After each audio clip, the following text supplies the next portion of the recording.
Hi guys, this is Pulp Kill Bill Fiction here, back again with another review. I know it's been over nearly 2 years, would be in November, that I've done a review, but I really wanted to come back and start taking this channel really seriously, and really wanted to delve more into film reviews and film news and giving my sort of opinions and what's going on in the world of film. And I've wanted to come back with Ready Player One. I just saw the film 2 days ago. It's the latest film by Steven Spielberg based on the book of the same name by Ernest Cline. I've read the book. It's fantastic. It's got full of nostalgia. It's got full of facts from pop culture references as well. And it just really delves into what the nerd culture loves and really what shapes the world today in terms of its media, in terms of stories these days. And the book is fantastic. But the film is... Again, it is directed by Steven Spielberg. It's his latest film. He did a film last year, just recently, called The Post as well, which I thought was fantastic. The thing about Ready Player One is that Steven Spielberg, basically, he said the greatest quote that you can describe about it is that it's not only the greatest look forward, but it's always the greatest look back as well. And I love that sort of saying, because that's exactly what this film is. It's the greatest look forward into what the technology can be in terms of the virtual reality and gaming and lifestyle as well.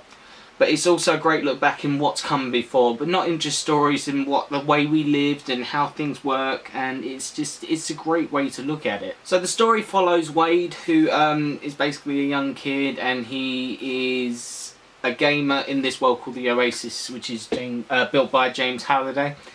And basically the Oasis is sort of like, it basically is a virtual world that where you put on a headset and you put on the gear, and you go into this other world and you can be whoever you want to be. You can change your hair, you can change your look, you can drive whatever you want, you can build a world whatever you want, you become who you want to be. So in the real world he lives in what's called the Stacks. It's a run-down neighbourhood, and it's not a very nice place he wants to be. He lives on top of his aunt's washing machines, and it's a world that's so polar opposite to the Oasis. And when you watch the movie, you're kind of more attracted to what the Oasis can offer, because not only are the visuals spectacular, but it is something that we would actually want in this life, in reality, because it does give you something that we'd want to do and what you want to become.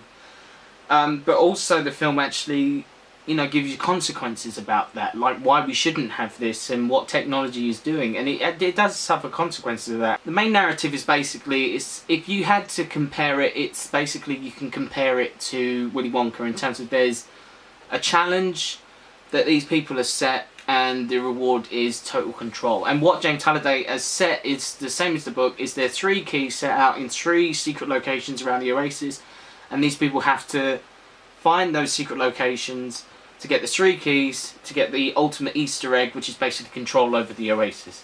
Mark Rylance, he plays James Halliday, and some people I saw in the comments said that maybe he's giving like a deadpan performance and that he wasn't giving anything into his performance. But what he's actually doing is, when you watch it, he's very shy, and he's very reclusive, and he doesn't like, you know, he's like somebody you see in your classroom is really quiet, but they're so capable of so much more. Rylance does give this performance where he's quiet, and you know, he's quite nervous and shy, but it makes you wonder what's he capable of and what he did to make the Oasis.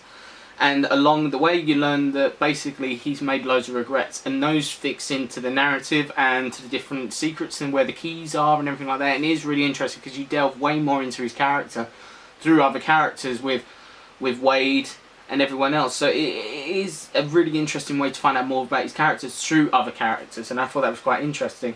Another aspect that I've really loved, I think, that the way that motion capture has advanced in a way, is that it's really taken a step on how lifelike things are. Even though it's set in a game world, if you watch on the projection screen, you can see like the cracks in the lips and the movements and everything that's so lifelike. And it was a bit jarring as such to like sit back and just marvel at what, you know, Spielberg and creators have created, and that in terms of is a game experience. You have to remember that, so it wouldn't be totally lifelike, but the movements and even the detail he still applies to it is just fantastic, and the creators should really take their hat off, because the visual effects in this movie are fantastic. It's great seeing different Easter eggs around as well, such as like the DeLorean, obviously, which is in the trailer, different cars, different characters. This movie's spittled around with Easter eggs and everything. Another complaint that people thought would be something that would drag it down is actually, is this movie based on nostalgia? And would that be a flaw? And I think the nostalgia in this movie is actually its strongest point, because it relies on what we love, and it brings that, brings the emotion and the connection we had to these past franchises and past stuff in the media, and it really, it excites you when you see the Batmobile, and it excites you when they go into this certain room to find a certain key, and it's the detailing in it and the references they make is fantastic. It's a horror sequence. I won't give anything away what it is, but it is fantastic to see, and what they see and what they do and the references it's just incredible. And I had a smile throughout on my face throughout the whole thing, because it is literally it's really cool at the end of the day to see everything that you loved from these past films and everything else all put into one. Another thing with nostalgia you can look at in terms of is the music as well by Alan Silverstreet. He composed the score. He came here instead of John Williams because he was too busy doing the post. The music in this film, it gives a lot of references to how Back to the Future was made, and I know Alan Silverstreet did the music on that, but it's really nice to bring back, you even hear the little chime music from Back to the Future. But the theme itself, the new one, it's very classic, it's very 80s, and I always felt, because I was born in 96 and I never got a chance to see all those classic movies like Raiders or Back to the Future or any Zemeckis, Spielberg, Lucas. So to hear music that's like that and films that are treated in that way, that how they was, like the story and character, that's what I found was really fun to see. And I think anybody who's a fan of that era, and a fan of like classic filmmaking where it's story and it's spectacular and character driven, I think this film delivers it on every single time, every single plot point, everything. And I just really had a blast with it. The format I saw it in was 4DX. I thought I'd give it a try just to see what it's like. I was going to go originally in IMAX because I love the IMAX experience. I think the format is incredible. And I really wanted to see if it was immersive, more in terms of like when the chairs move and stuff and what happens. And I tried it, and to be honest, I actually found it quite fun. I think it's a fun experience to see in that format, the 4DX. The 3D's really good, like whenever the keys come out the screen, it's really cool. But yeah, whenever it's not just the chairs moving, there's the wind that blows at you and there's water that blows at you. It's really cool. Didn't really add to the experience that much. It does you got the race sequence, and there's a couple of other sequences that it does add to, and it is quite cool in that sense, but it doesn't really drive you into the film that much. I think it's just another gimmick, really. I'd just say if you want to have a fun time just to see what it's like, choose this film, because it's got a load of different sequences where it does apply and does help you, bring you in just that closer. But when it's just the quiet moments and it's more character driven moments and plot points, you don't really need it. So I would say go see it in IMAX, because it's a fantastic format. I'll defend it to the end of the earth. I think it's a fantastic format for anybody to go see any film in, as long as it's filmed in that. Obviously I can't wait for Infinity War to see how that turns out, because that was filmed in 65mm throughout the whole thing, and that's the first time it's ever been done, so I can't wait to see that. But Ready Player One, definitely go see it in IMAX, definitely, just for that better experience. Overall, I have to say that Ready Player One is definitely... It's one of the most fun experiences I've had in the cinema in a while. It stuck with me. I'm going to go again. I'm taking my dad with me soon just to see what he likes as well, because it has got a load of things that he likes as well in it. It is... I just can't say anything bad about it. It does... the only thing that it does drag just slightly in some places, but that doesn't hinder it all. I think it's a fun experience. All the kids can go. I saw kids behind me and throughout the theatre who was in it. They loved it. They didn't understand some of the references, but the adults did.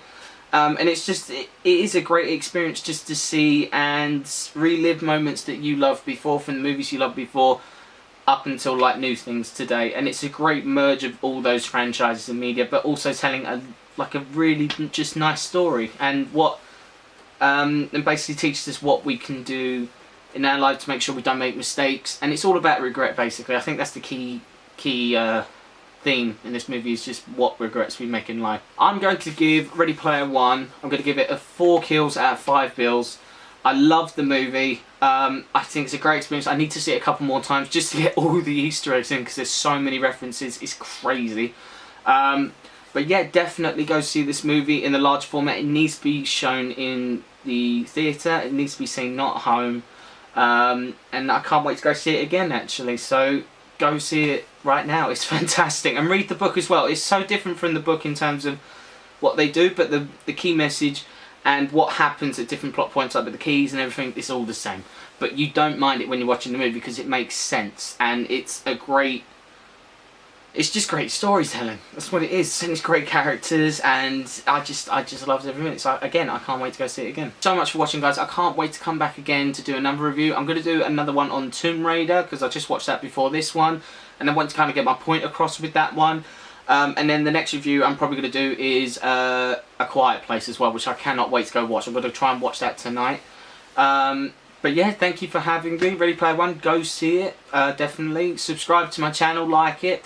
I'm going to start doing more like other videos rather than reviews, like movie news and everything like that, and just see how it goes. Also, go like mine and my friend's channel called Eyes Forward Productions here. This is our movie channel, where we make short films. We've got one film called ICU, which was nominated for 5 awards.